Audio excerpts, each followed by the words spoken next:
Level 1, the application. You don't find the job finds you. There's no listing, no recruiter, no application portal with a submit button and a confirmation email. One day you're defending your dissertation at Caltech, or you're in your 18th month of your career as a cryptographic analyst at the NSA, or you're a test pilot with such a spotless record that 3 different organizations have added you to their watch list without even telling you. And suddenly a man appears, sitting across from you in an ordinary place, a diner, a train, the waiting room of a dentist's office on a Tuesday afternoon. He's wearing a gray suit. He's drinking bad coffee. He has the appearance of the kind of man you forget the moment he leaves the room. He knows your name. He knows your mother's maiden name. He knows the title of your unpublished thesis, and knows the grade you got on your 10th grade chemistry exam, and the specific intersection in Albuquerque where you ran a red light in 2017 and decided not to report it. He has been carefully watching you for 7 months. You didn't know. He slides a card across the table and hands it to you. No name on it, no logo, no agency abbreviation. A phone number and 11 words. We have a position that matches your qualifications. Call within 48 hours. You go home. You search the number. Nothing. You think about it for 6 hours, and then you drive to a gas station 3 miles from your apartment, and you use the payphone there, because something in the back of your brain that you've been training your whole career tells you not to use your cell. A woman picks up on the first ring. She was expecting your call. She's telling you to book a flight to Las Vegas that leaves in 4 days. She's telling you not to tell anyone where you're going. She tells you not to bring your personal devices. She's telling you not to write down any of what's being said. You ask what the job is. She says that's covered in the briefing. You ask which agency this is. She says that's also in the briefing. You're asking what will happen if you refuse. There is a pause of exactly 3 seconds. She says, "Have a good evening." The line goes dead. You stand thoughtfully in the gas station parking lot in the dark for a while. Then you go home and pick up your plane ticket. You're not telling anyone. 4 days later, you land in Las Vegas, and a man in civilian clothes is holding a sign with a name that isn't yours. You walk toward him anyway. He drives north on a highway the locals call the extraterrestrial highway, without any irony whatsoever. The car has no GPS. The driver doesn't speak. The radio doesn't work out here. After 90 minutes of identical desert, the road ends at a gate with armed guards, and warning signs that say use of deadly force is authorized and mean it. They scan your iris before they ask anything else. They already have it on file. You decide not to ask when they made that recording. Beyond the gate is a facility that looks nothing like what movies told you, and exactly like what your instincts feared. Not flying saucers, not spotlights on the runway. Buildings, massive hangars, underground entrances cut into the earth at angles that feel wrong. Radar arrays pointed at the strange-looking parts of the sky, like they're tracking an object in a position where objects shouldn't be. A woman in a military uniform sits you down in a room with white walls and no windows, and explains certain things. Your previous identity is now in a suspension protocol. Your social security number is inactive. Your driver's license reads as lost. Your last known address is a building that was condemned in 2016. You will be assigned a new identification profile. You will be provided with a fabricated employment history and a cover identity that have been verified based on standard security screening procedures. You may contact your family once per month through a communications channel that is monitored, filtered, and delayed by 72 hours. You will sign 11 documents. Some are non-disclosure agreements, some are not. You are signing welcome to the program. You are now cleared to Level 1. Level 1 looks like any classified government position. Surface building, badge with 3-door access, a study on advanced aerospace research, interesting problems, real risks, standard levels of confidentiality. Your colleagues are exceptional. They are discussing fluid dynamics, material tolerances, and propulsion theory. They don't talk about anything else. Not at lunch. Not ever. There's a warmth here that never becomes friendship. You tell your superiors this 2 months later. You'll get used to it, he says. You're asking about the building next to it. The one with no window, an additional observation post, and a door without a visible handle. He says that's above your clearance. You ask how you move up. He says they'll tell you when it's time. 6 weeks later, a man from the security division sets an envelope on your desk and walks away without saying a word. You are now cleared to Level 2. Level 2, the things that almost make sense. The work at Level 2 is classified not because it's impossible, but because its existence is embarrassing. The United States government has spent 7 decades developing technologies that are between 30 and 50 years ahead of anything in the public sector. And the reason they don't want this to be known isn't traditional national security. It's economics. It's institutional panic. It's the specific kind of vertigo that sets in when you understand what the implications actually are. You work on propulsion architectures that have no combustion component. Not electric, not chemical. Something that interacts with electromagnetic fields in ways that your graduate education told you were purely theoretical. theoretical. You're working on stealth systems so advanced that they go far beyond the F-117. The comparison is almost laughable. You are working on observation platforms capable of reading text from the edge of the atmosphere. The people around you know they're doing extraordinary work. They don't know where the extraordinary part comes from. They are reverse engineering it without revealing what the original is. You notice after several months that certain design principles embedded in the hardware you're working with don't follow any engineering tradition you were trained in. The geometry is wrong, not wrong like an error, wrong like a different logic applied to the same problem. You document this in a formal report. 3 days later, a man from a department not listed in the directory sits across from you and asks you to walk him through your observations. He listens, he takes no notes, he thanks you and leaves. The following morning, your report is gone. Instead, a version has been put forward that links the abnormal geometry to the acquisition of foreign technology. You know this is not true. You know what you observed. You say nothing. 8 months after that, you're called into a room together with 3 people you've never seen before. They say that your performance metrics, psychological profile, and proven ability in what they call segmented cognitive dissonance make you a candidate for the next level. They say it will change your understanding of certain fundamental things. They say you can decline, stay at level 2, do good work, retire with a full pension, never know what's below you. They give you 48 hours, but you don't need the time. You are now cleared to level 3. Level 3, the confirmation. The elevator goes down more floors than there are. You count. 12 seconds at an incline that presses you back against the wall. The corridor at the bottom is not concrete, not metal, not any material you know. It's smooth and faintly warm, and the light has no source you can locate. Your escort is a woman whose name you will not learn. She walks ahead of you and says nothing. The handle is on a door that has no visible mechanism. It opens when you approach. The room inside is the size of a gymnasium. In the center, there is an object suspended on the platform that you can't identify. You know immediately that it was not made by human hands. Not because it aligns with any cultural image of what space technology should look like. Because there is something about its proportions,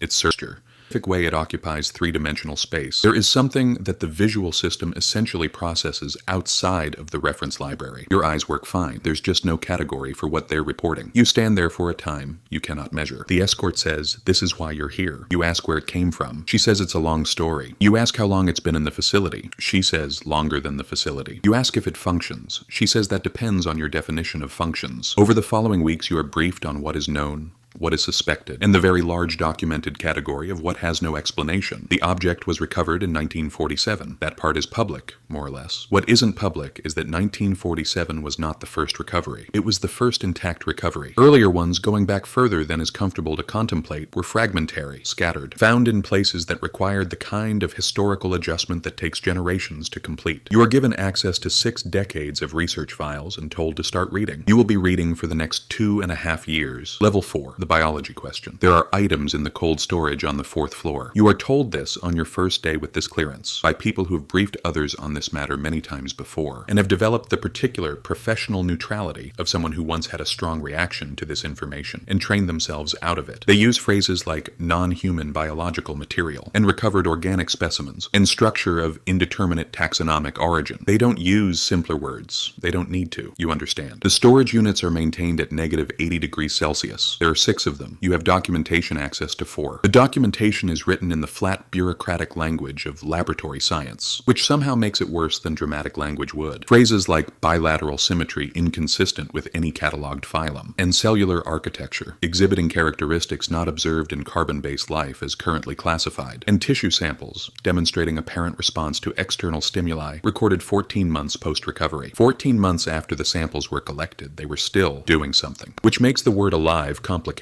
which makes the word dead equally complicated, which means the conceptual framework you arrived with is no longer adequate for what the work requires. You are placed on a team addressing what they call the communication problem, not how to initiate contact. Whether contact has already taken place or whether it is currently taking place is occurring in a frequency range that no instrument yet built can detect. You spend 16 months on this team. You produce findings your team leader describes as significant. You are not informed what happens to those findings once they leave your desk. You are cleared to level 5. Level 5, the pilots. There are people in this facility who fly things you don't know about. Not experimental platforms in the sense that the defense budget uses that term, something else. You encounter them in a cafeteria 3 floors underground. They carry themselves like pilots do, that specific economy of movement that develops over thousands of hours in cockpits. But their eyes are different, not in a way that's easy to describe. In a way that suggests they have seen a horizon considerably further away than the one available to most people. You sit across from one of them at lunch. He's been here 9 years. He flew F-16 16 before this. He has 2,200 hours in conventional aircraft, and an amount he doesn't specify in something he calls only the platform. You ask what it's like to fly it. He is quiet for a moment. He says it's like learning that the ocean has more dimensions than you thought, and some of them don't have names yet. You ask whether it's dangerous. He says danger is a concept that assumes you understand the space you're operating in. You ask what happens when something goes wrong. He looks at his tray. He says there's a memorial, not in any official record, 23 names on it. You ask how many pilots have flown the platform total. He says 29. You don't respond. He finishes his food. 3 weeks later, he's been reassigned. Happens constantly here. People move between compartments. You've passed the halfway point of the security levels, and from here on out, things get even more complicated. If Protocol POV is exactly the kind of content you're looking for, subscribe to the channel, like the video. Let us know your thoughts in the comments. At which level would you stop? Thanks to your support, these stories continue. Now, let's continue with our video. Enjoy the show. People stop appearing in the cafeteria, and nobody explains where they went.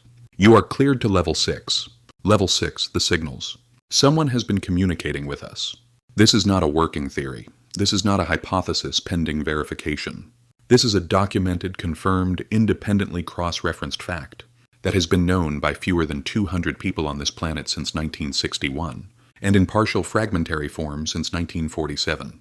The signals originate from a specific location, not from a distant star system in the sense that phrase is usually meant, from a place that the physicists assigned to the problem describe, with obvious discomfort, as their neighborhood. They use the word adjacent the way you use the phrase next door, in the sense that you can hear everything through the wall. And when you're not sure whether the wall is what you assumed it to be structurally, the signals have been configured, partially resolved. Partially is carrying a significant load in that sentence. What the decoded sections contain has been the subject of 6 decades of argument among the linguists and mathematicians and physicists on staff, because what they most resemble is not a message, they resemble a reply. Something registered our presence before we had the technology to announce it. Something received that signal, processed it, and responded. The timestamp on the response predates our capacity to have sent anything. The chronology does not function. This is not a rounding error. This is a fundamental problem with the concept of sequence. That the philosophers on staff, and yes, there are philosophers on staff, they discuss it in the measured language of people who have lived with an unsolved problem for so long that they have given up waiting for it to be resolved. You join the signals team, you will work here for 4 years. You will not sleep well. You will develop a habit of looking up that your colleagues recognize immediately as meaning you've read the core files. It means you can no longer look at the sky and see empty space. You see a surface, and you're not entirely certain what's on the other side of it. Level 7, the agreement. There is a document. It has no title. The people who work with it call it the framework when they have to call it anything. It is 340 pages. It was first executed in 1954 and has been amended exactly 17 times since. The original signatories are names you'll recognize from history books, and 3 names that will never appear in any record anywhere. It is an agreement. You understand this within the first 30 pages. What takes longer is the rest of the document and spending months trying to understand it, is understanding who the parties are. The United States government is one. The other party's statement is 40 pages long, and is still, in the judgment of everyone who has read it, incomplete. It's not because of ambiguity, from the absence of conceptual vocabulary in any human language sufficient to be precise. The general shape of it is this. There was contact. Over a period of time that the document measures in decades, but that the other party appears to experience differently. It was something like a negotiation. The framework is the product of that negotiation. It governs certain activities. It prohibits others. It permits certain things in exchange for certain other things. The technology you worked with on Level 2 was part of the exchange. Specialized knowledge of physics, biology, and the structure of spacetime was also part of it, introduced into the academic curriculum in formats designed to appear as if they were the result of independent discovery. The transistor, advances in fiber optics, certain frameworks in quantum mechanics that appeared complete and fully formed in the minds of specific researchers in specific years. You read the names of those researchers. Several have Nobel Prizes. None of them were informed. What was given in exchange for these things is the part of the document that takes the longest to read and the longest to process after. You close the file. You sit in the room for a long time. No one comes to check on you. They know exactly how long this takes. They watched 44 people read this file before you. They know you need time. You go back to work the next morning because the work doesn't pause for processing. It never does. You are cleared to Level 8. Level 8, the others. The US isn't the only one. You must have guessed that. The framework implied a scope so broad that no single nation could handle it. The signal's data pointed toward multiple simultaneous contact points.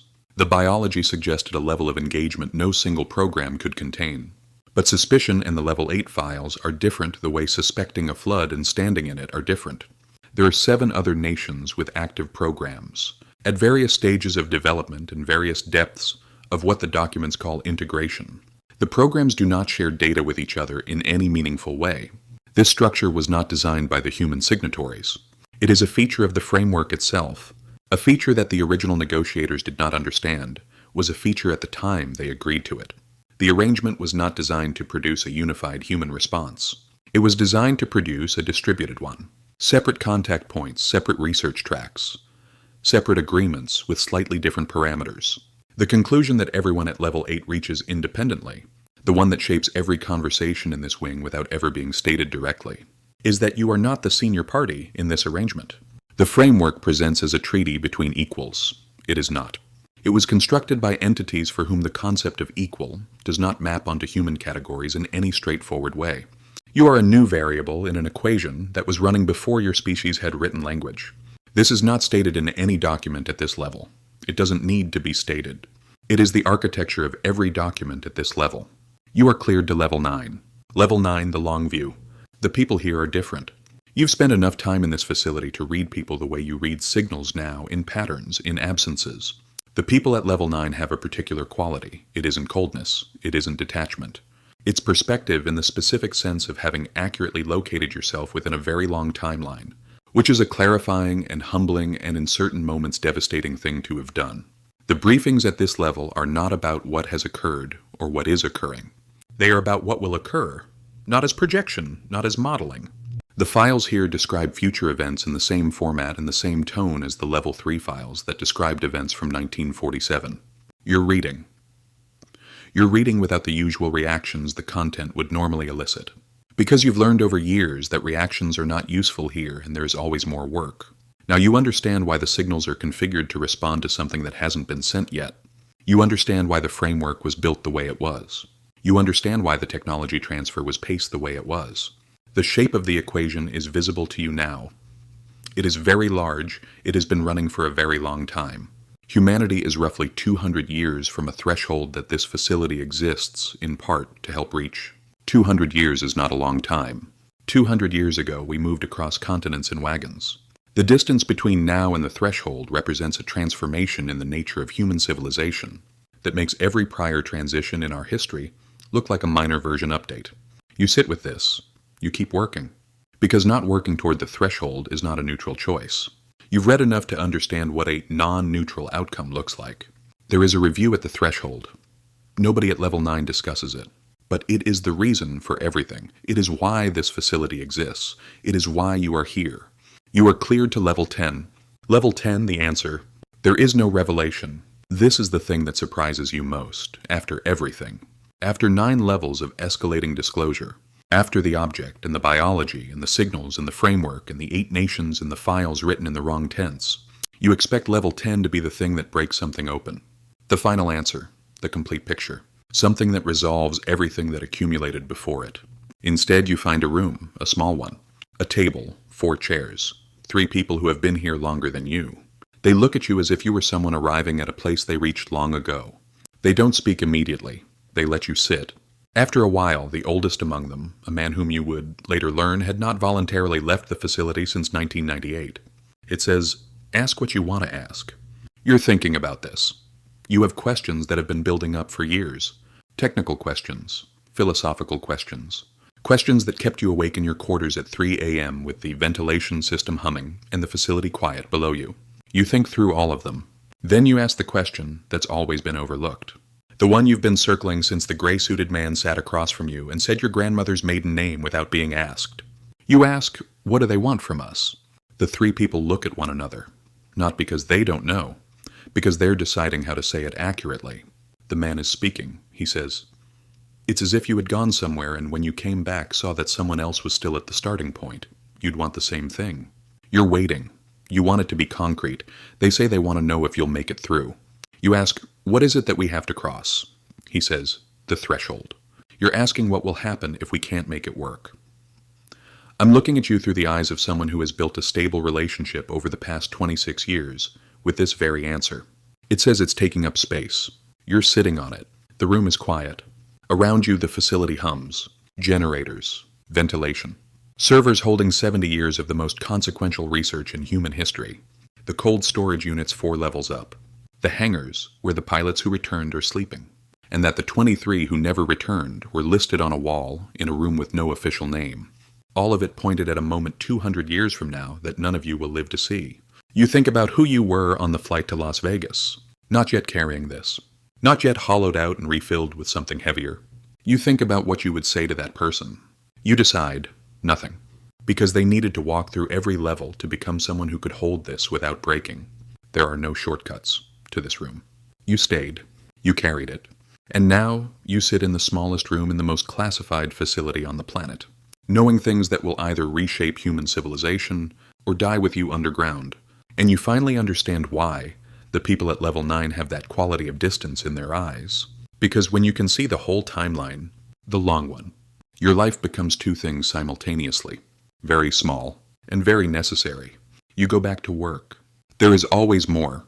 And somewhere above you, on a highway tourist photograph for its name, a car is moving north. Someone inside just landed in Las Vegas and took a ride they didn't fully understand, toward a gate they weren't expecting. You remember being that person. You remember the last ordinary thought you had before the elevator went down. You hope the work was worth it. You hope the threshold holds. You go back to your desk. You open the files. The equation is still running. It has always been running. And somewhere a phone is ringing in a gas station parking lot. And one of them decides to answer. They will answer. They always answer. The work requires it. The threshold requires it. The thing that has been watching longer than our civilization requires it. Not the way a predator requires prey. The way a question requires someone willing to follow it all the way down. The door is there. It has always been there. The only question is whether we'll be ready when it opens. Get back to work. There is still so much left to do.